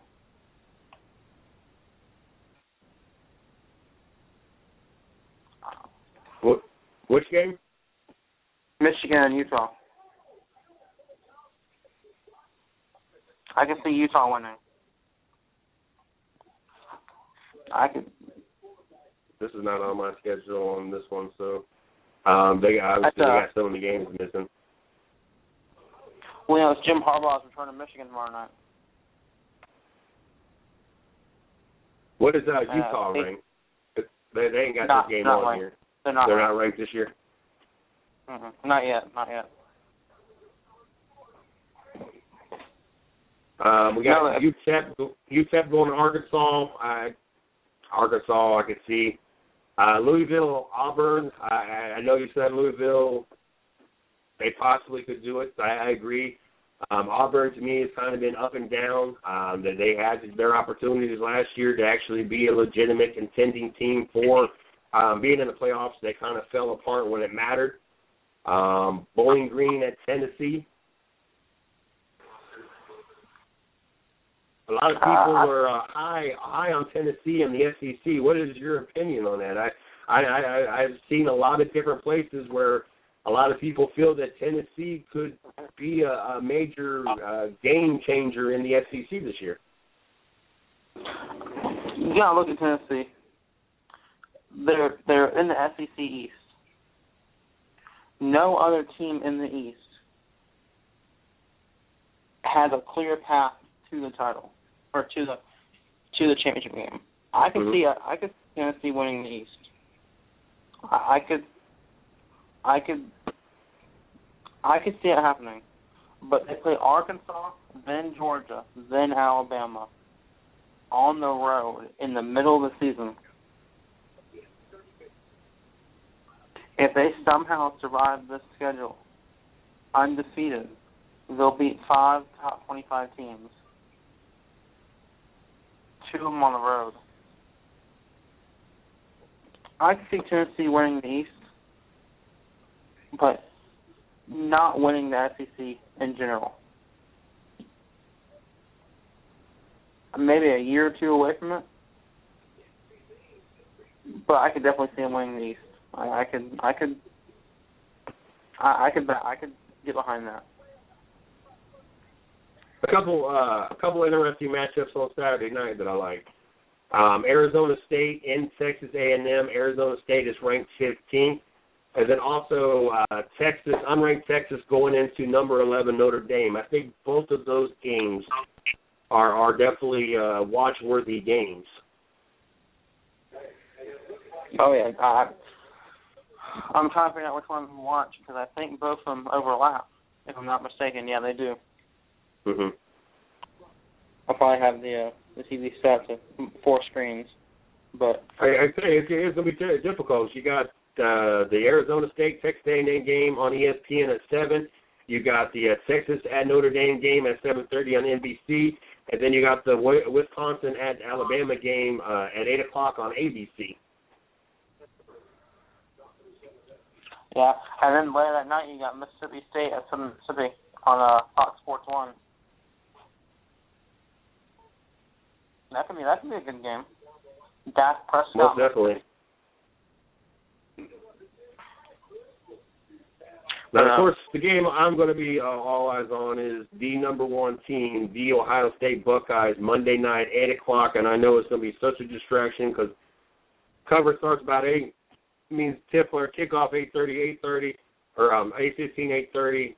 Show starts 9 o'clock. It's going to be very hard to keep my eye on or keep my mind on the show while watching the game.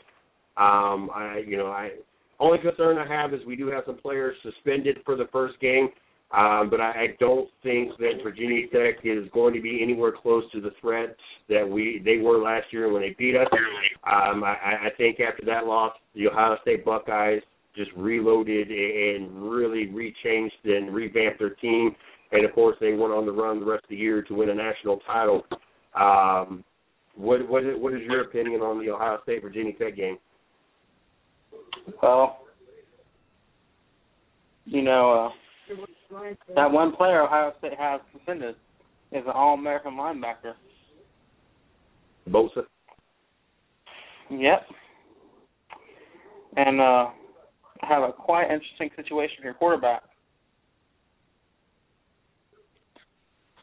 This is the best Virginia Tech team since Michael Vick left Tech. Virginia Tech will win Monday night. Do you think Virginia Tech is going to win tomorrow night? Monday night. Or Monday night, I mean? Yes, I do. I 100%. I'm more in the majority. I think that, well, one, I think I'm in the, I would say the 99% bracket of people thinking Ohio State's going to repeat. And I think I'm in the bracket, I would say, willing to bet 65, 75% of the world that thinks that they're probably going to run the table and go undefeated. I don't think this is going – I know we lost a couple key players, but I don't think that it's going to hurt this Ohio State team. If we could beat Alabama, we could beat Oregon with a third-string quarterback that essentially played the Big Ten game and then beat Oregon and beat Alabama and beat Oregon in his only 3 starts. One player on defense and a couple other key players is not going to be a hiccup. And with all the recruiting going on and people wanting to go to Ohio State again and Urban Meyer and his recruiting, I have all the confidence in the world that not only is Ohio State going to win Monday night, but it will probably be a pretty lopsided win. I think they're going to come out to prove that there's a reason why they are the 2014 champions and why they are favored, and why they're favored to repeat as well. Heisman Trophy candidates. Who are you liking so far, or who's your front runner at this point? Right now, it's either going to be Ezekiel Elliott from Ohio State. You're running back. I'm sure you know all about him. I can see. What was that? Oh, I was going to say that's who my front runner is as well. To me, it all depends on the quarterback situation, how they handle that. If it's going to be T.J. Barrett, if it's going to be Cordell Jones, or J.T. Barrett, or if it's going to be both of them, how they handle that, how much passing. Obviously, some of the running. Obviously, Ezekiel Elliott's going to get more running if Jones is back there versus Barrett, because Barrett's going to do some read option and run the ball as well. But I think a lot of how Ezekiel Elliott's season goes will be based around what the final decision is at the quarterback position. I'm going to give you a dark horse for Heisman. And this is somebody that's on nobody's radar right now. I promise you. He is on nobody's radar. Who's that? Michigan State quarterback, Connor Cook.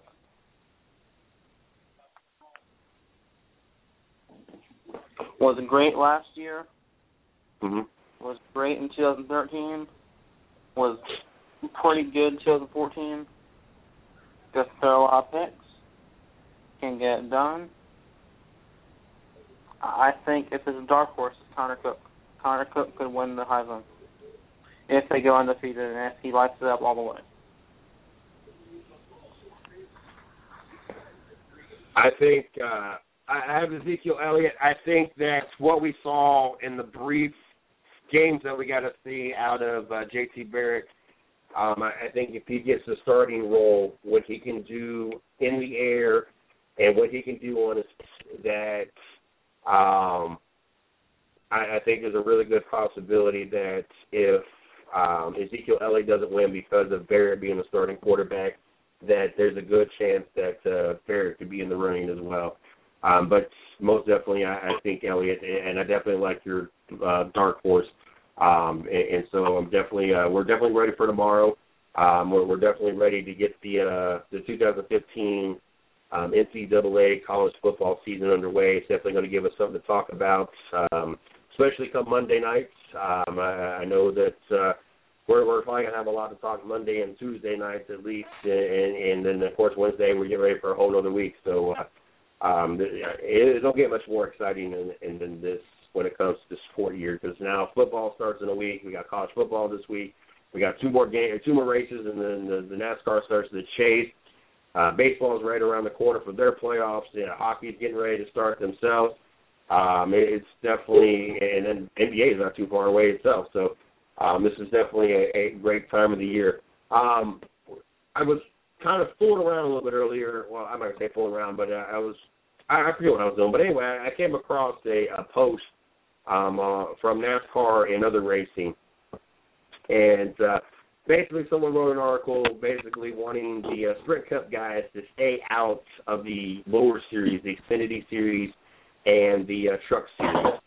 And I told you before the show that this was something that I wanted us to talk about a little bit, and wanted to get your opinion on it. And so I've kind of stated my opinion before, and I'll, kind of re-hit my points when you get done. But I want to hear, what is your opinion about the Sprint Cup guys running in the Xfinity Series and or the Camping World Series when it comes to NASCAR? The Truck Series, I think I hate it, except for Eldora and the Bowmanville, Ontario Road Course race. Those are the only two Truck Series races I want to see Cup drivers in. Otherwise, it's developmental. It's for the young kids to learn how to drive in NASCAR. I cannot stand seeing Kyle Busch in this because I just feel like he's getting cheap wins in lower series. The greats never did this. Dale Earnhardt didn't do it. Jeff Gordon didn't do it. Richard Petty didn't really have an opportunity to do it. Dale Earnhardt Jr. doesn't do it. The greats don't do it. I could see a handful of Xfinity races per year, but when you're running 20, 25 Xfinity races each year, and you're stealing wins from kids who deserve them more in those cars, and from drivers who need the experience, I'd rather just have Cup drivers stay in Cup. You can get 10 races a year in Xfinity. That's how it should be. You're in Cup for a reason, because you're that good. I don't see why you need to go down. To me, and I've said this before, to me this is like Tom Brady playing for the Michigan Wolverines, college he went to, on Saturdays, and then playing for the Patriots on Sunday. I mean, that is kind of simple as it is. This is where I have kind of the exception to how I feel about the Sprint Cup guys running in the Xfinity Series or running in the Camping World Truck Series. If you are, let's say, Brad Keselowski and Kyle Busch, and you're driving your team trucks, in other words, KBM, Kyle Busch Motorsports, or BKR, Brad Keselowski Racing, then I have no problem, because then you are financially putting into the sport. You're providing an opportunity. They don't run a full season, so therefore they are putting drivers in giving drivers opportunity to drive their vehicles, and it's all fine and dandy. If they want to run in the series, I have no problem with it as long as you run in a single funded car team or a truck team. In other words, no, I don't want to see Keselowski drive a Penske truck that is backed by Penske, that has Penske technology and all that stuff in it. If he wants to run in the series, then Brad Keselowski needs to run his team truck or run for a smaller team to give that team an opportunity to build its name or have at least a fighting chance. Same in the Xfinity Series. I don't have necessarily a problem with Kyle Busch as long as he's riding the 54 Kyle Busch Motorsports car. Do I want to see Keselowski and Joey Logano run the Penske's car and that highly funded team that they're pouring a bunch of money into so they can win every week? No. If Joey Logano wants to run, he can run for Brad Keselowski Racing or another underfunded team or single-car team, and I don't have a problem with that. But I have a serious problem with them doing it when they run for Joe Gibbs Racing or do it for Penske Racing or do it for any of the other big names. I want there to be a fairness or an opportunity that money gets poured back into these series, and that's what ultimately would happen if you make Keselowski have his race team in there, because now they got to pay for that spot, they got to pay for all the stuff, and get sponsorships and be on an even play field. But if they don't want to do that, if they don't want to invest their own money or help these other teams build their name, then yes, I don't want them running in the Lowy Series. I know that they do it to try to bring a crowd in, but honestly, most of the fans at this point would rather watch, the opportunities of maybe Bubba Wallace winning races or Ryan Blaney winning races or Ryan Reed or so forth and so forth, not to go and watch Brad Keselowski or Joey Logano or Kyle Busch or Casey Kane or Kevin Harvick or Dale Jr. or any of these other Sprint Cup guys that want to go race on a Saturday. They don't want to see that. That's not what they go there Saturday for. I understand what the original point was, but we're past that point. Now we've gotten to the point where we want to see the up-and-coming talents. We're tired of being force-fed the same faces week in and week out. Now, I say there's be a few exceptions. Of course, Eldor for the truck, sorry I said that. I would like to see at least every Sprint Cup driver run a truck at least once, just to see it. But you get guys like Kyle Busch making a career out of it.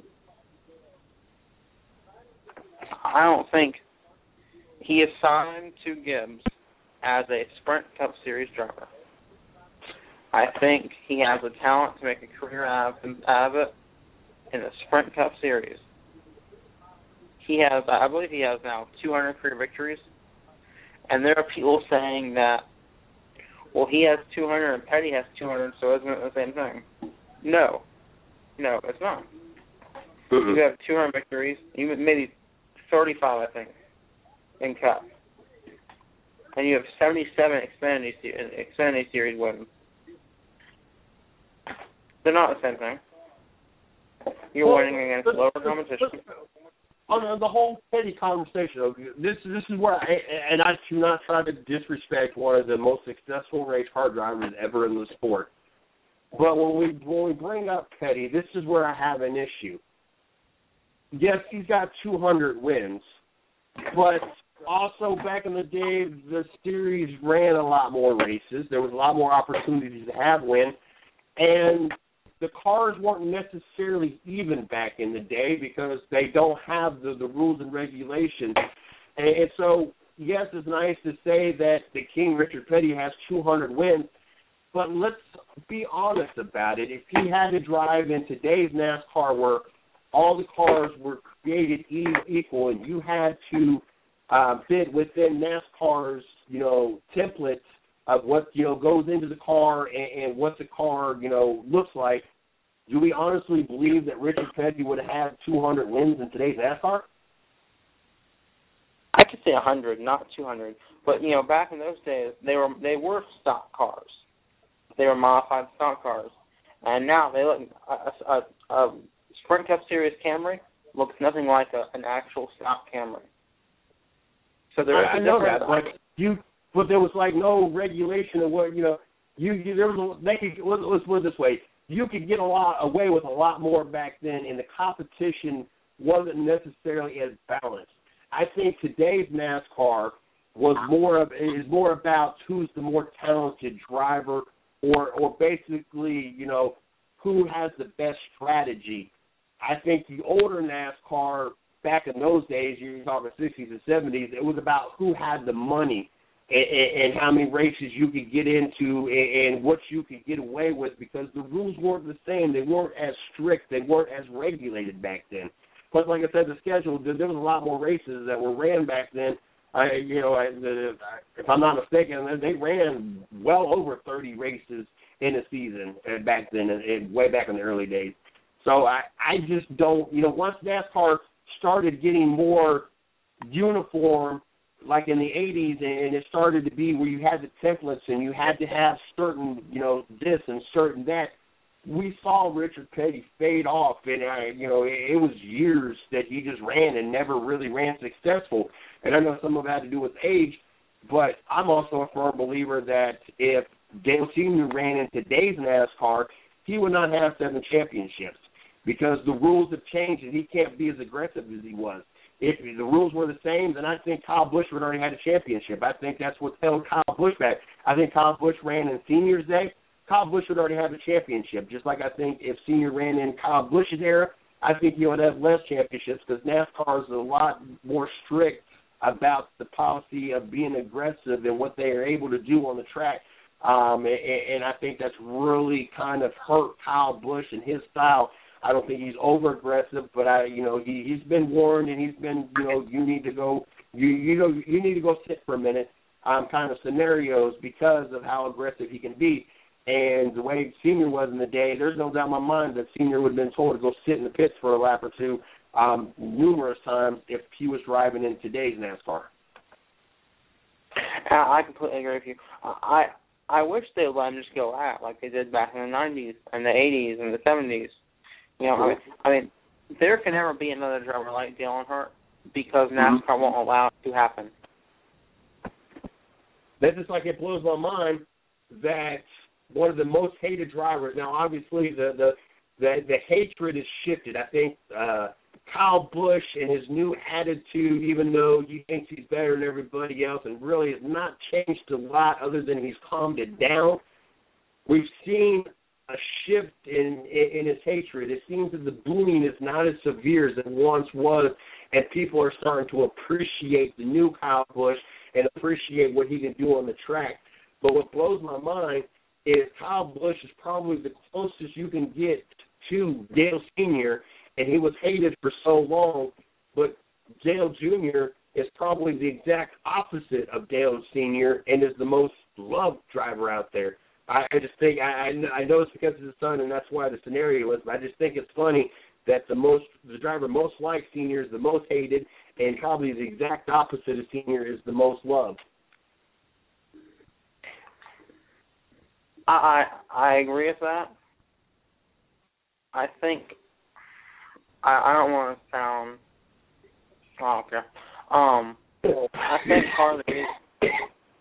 I think part of the reason NASCAR fans love Junior so much is because of the crash. Mm-hmm. I've always thought that. I think NASCAR loves Junior anyways, but I think the crash made it a little bigger. And the fact that he won Daytona later that year also made it a little bigger. What I would love to see is NASCAR say, you know what, have at it. This is a good old boy sport. It needs to be a good old boy sport. We're going to Darlington this weekend for apparently a throwback weekend. Why don't the rules do a little throwback and allow some pushing and shoving? That's like it never made sense to me why Junior has been voted the most popular driver year in and year out, 12 years or so many years straight. How does somebody become the most popular driver and have never accomplished anything He's won some races, yes, and there's many other drivers out there that have won races. But to have the title most popular driver, I know it's only a voting contest, basically it's a popularity contest, but it just blows my mind that a sport's most popular driver, for as far back as I can remember, is a man that has never accomplished really anything in the sport. Let me ask you real quick.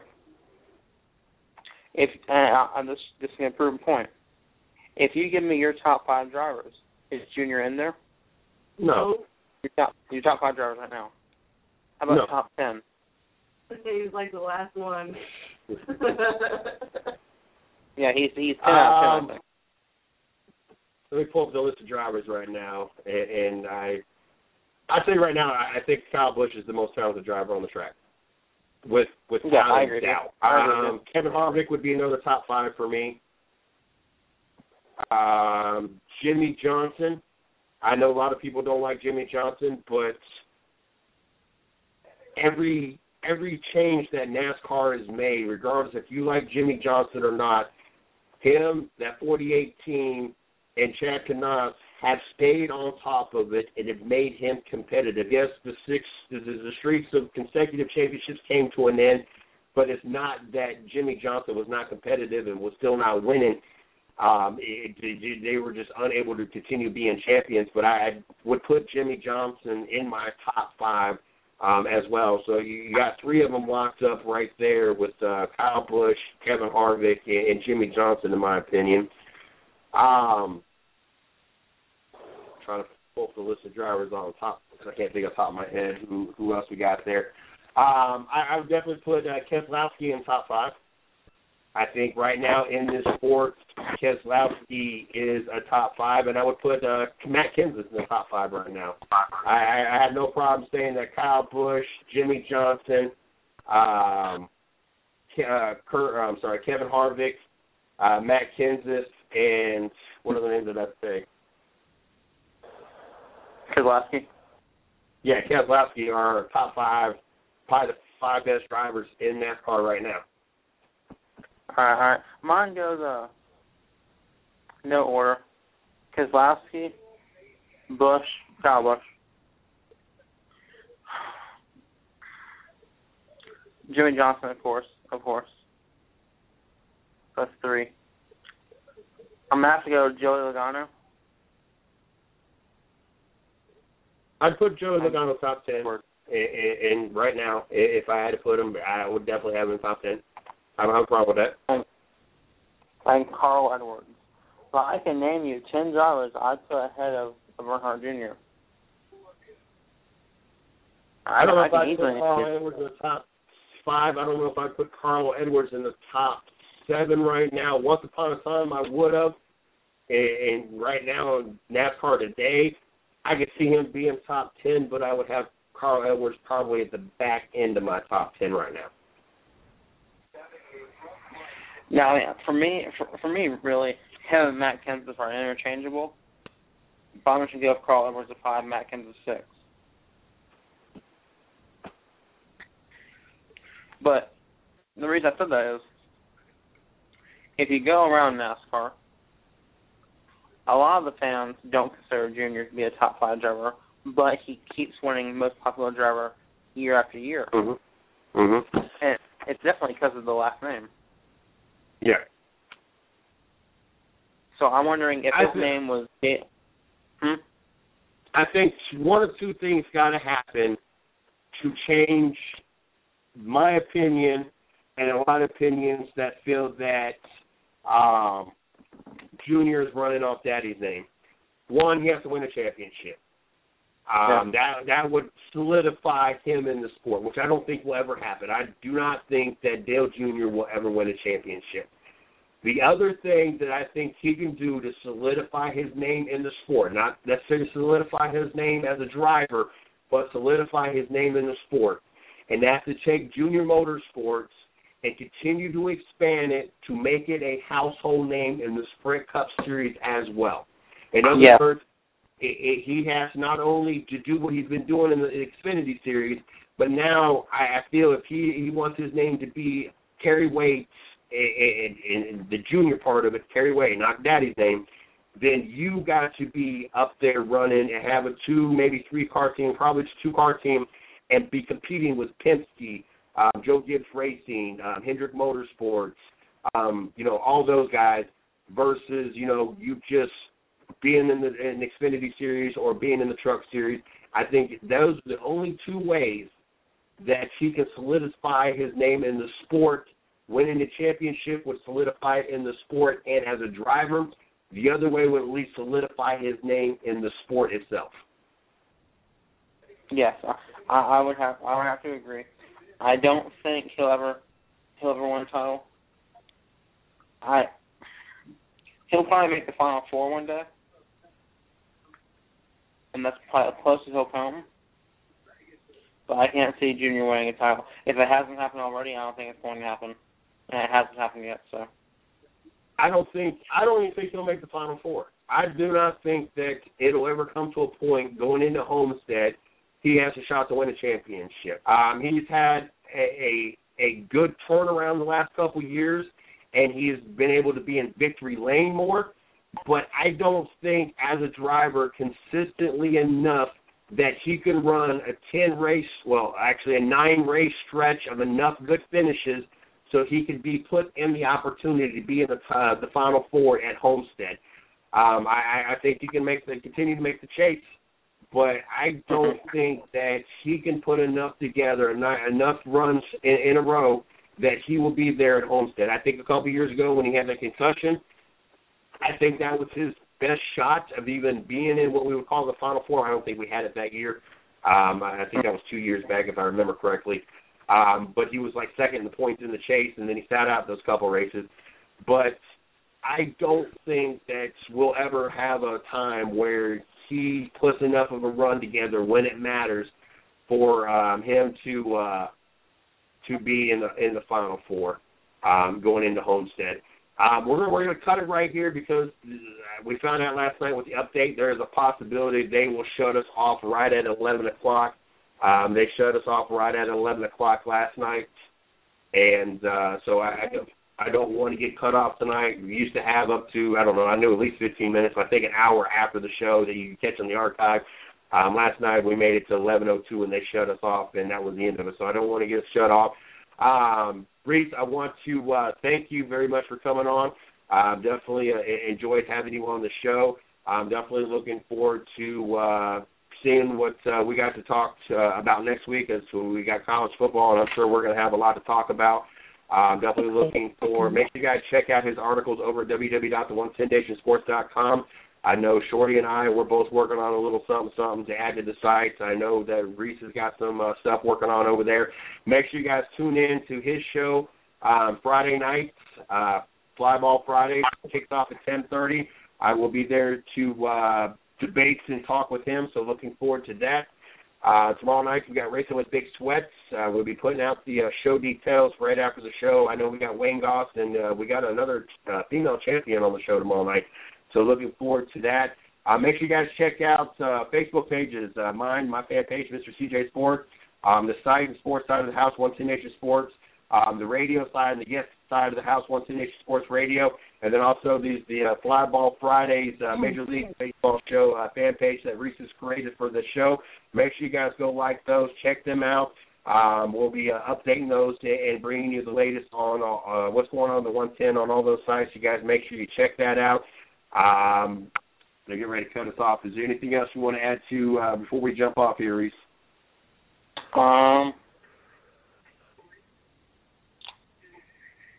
Other than Go Hokies, I don't have anything else. Anything you want to add, Shorty? No. Nope. I want to thank everybody for tuning in. Like I said, tomorrow night, 9 o'clock, Racing with Big Sweat. Friday night, 10:30. Flyball Fridays. Next Monday night, the 110 Nation Sports Show. Till then, you guys have a great night.